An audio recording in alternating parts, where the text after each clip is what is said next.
안녕하세요. 사유 박종모 변호사입니다. 영업장을 운영하시다가 영업을 양도하실 일도 많고 또 영업을 양수받을 일도 많으시죠. 이제 영업을 양도하거나 양수할 때 이른바 영업 양도 양수 계약서라는 걸 쓰는데 거기에 꼭 들어가는 조항이 있습니다. 바로 경업금지 조항인데요. 그 경업금지 조항 중에서 일정한 기간 동안 일정한 거리 내에서 동종의 영업을 하지 못하도록 하는 규정을 넣는 것이 일반적입니다. 그런데 이와 관련해서 문제가 발생을 하는 경우가 굉장히 많습니다. 소송으로 가는 경우도 많고요.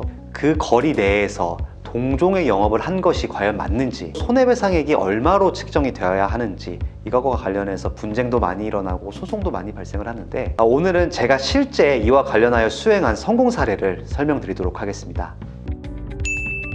저희 고객께서는 신도시에서 학원을 양수받은 양수인이셨습니다. 양도 양수계약서를 쓸 때 어떤 내용의 규정을 두었냐면 체결일로부터 2년 내에 그리고 반경 3km 이내에서는 동종의 학원이나 교습소를 영유하지 못한다.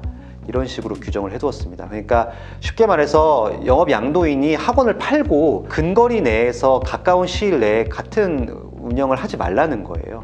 왜냐하면 권리금을 주고 받았음에도 불구하고 인근에 학원을 차려서 그 영업을 방해하고 또 손해를 발생시킨다면 사실 영업 양도 양수에서 권리금을 받는 의미가 없어지잖아요. 그러한 사태를 방지하기 위해서 규정을 두었던 겁니다. 그런데 문제는 영업을 양도 절차를 마친 후에 4일 만에 2.8km 내에서 새로운 교습소를 차리신 겁니다. 저희 고객께서는 이걸 나중에 발견을 하시고 급하게 저를 찾아오셨는데요. 이제 저희가 법리 검토 끝에 이건 소송을 하는 게 맞겠다 판단을 했고 진행을 해서 승소 판결을 얻었는데 저희가 어떤 주장을 했고 또 상대방은 어떤 주장을 했으며 재판부는 어떻게 판단을 했는지 설명드리도록 하겠습니다.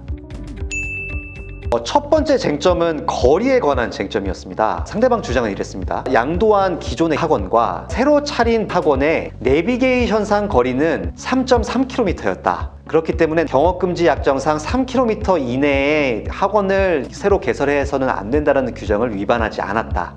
이렇게 주장을 했습니다. 반면 저희는 반경 3km라는 뜻은 내비게이션상 도로의 거리가 아니라 직선거리다. 그렇기 때문에 영업 양도인은 경업금지 약정상 반경 3km 내에서 학원을 새로 개설해서는 안 된다는 약정을 위반한 것이다. 이렇게 주장을 했습니다. 여러분들 생각은 어떠신가요? 재판부는 이렇게 판단했습니다. 반경이라는 뜻은 기본적으로 원점에서부터 직선거리를 의미하기 때문에 이 사건에서 직선거리상 2.8km 내에 새로운 학원을 차린 영업 양도인은 경업금지 약정을 위반한 것이다. 즉 저희의 손을 들어준 것이죠. 그리고 두 번째 쟁점이 된 것이 손해배상액을 얼마로 책정할 것이냐였습니다. 저희 고객과 그 영업 양도인이 체결하신 계약에는 이런 조항이 있었거든요. 그러니까 이 경업금지 약정을 위반하는 경우에는 양도인과 양수인이 주고받은 권리금의 2배를 손해로 배상한다. 이때 권리금이 4천만 원이었으니까 2배면 8천만 원이겠죠. 그래서 8천만 원에 관한 손해배상액 예정 규정이 있었습니다. 이와 관련해서 이제 영업 양도인께서는 이런 주장을 하셨어요. 학원을 양도한 이후에 4일 만에 신규 학원을 차렸지만 저희 고객께서 그 사실을 알린 후에 곧바로 영업을 폐쇄를 했고 실제로 그로 인해서 얻은 경제적 이익이 많이 없다라는 취지의 주장을 하셨고, 저희 같은 경우는 지금 영업 양도일로부터 4일 만에 새로운 학원을 차렸다는 것은 계약 체결 전부터 이러한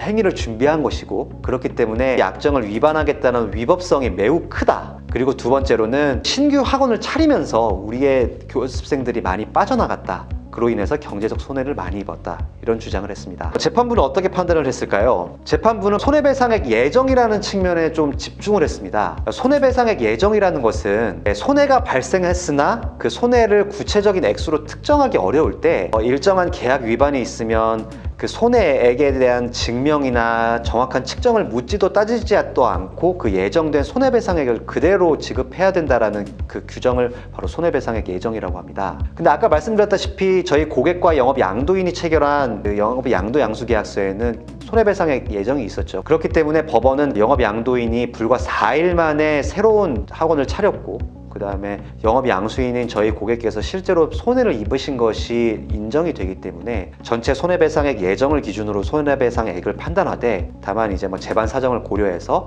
10%만 감액을 하였습니다. 그러니까 저희가 청구한 금액의 90%가 인정이 된 거죠. 저희가 이제 이렇게 높은 비율의 손해배상을 받을 수 있었던 데에는 이 학원의 특수성도 강조했기 때문이라고 생각합니다. 해당 학원은 신도시에 위치해 있었습니다. 신도시에 위치해 있다는 거는 기본적으로 인프라가 아직 많이 갖춰져 있지 않다는 뜻이고, 결국에는 3km 반경 내에 이 학원만 있을 가능성이 매우 높거든요. 그렇기 때문에 권리금을 주고받았다는 것은 이 학원의 영업권을 유지를 하고 보존을 해주겠다는 의미인데, 신도시에서 이렇게 가까운 거리 내에 새로 학원을 차린다는 것은 이 영업권에 대한 직접적인 타격이 되겠죠. 그리고 영업 양도 양수 계약의 근간을 침해하는 그런 행위가 되겠고요. 이러한 점을 주장했던 것이 이제 재판부에 조금 설득이 되어서 저희가 이제 손해배상에서 조금 유리한 결과를 얻지 않았을까 싶습니다.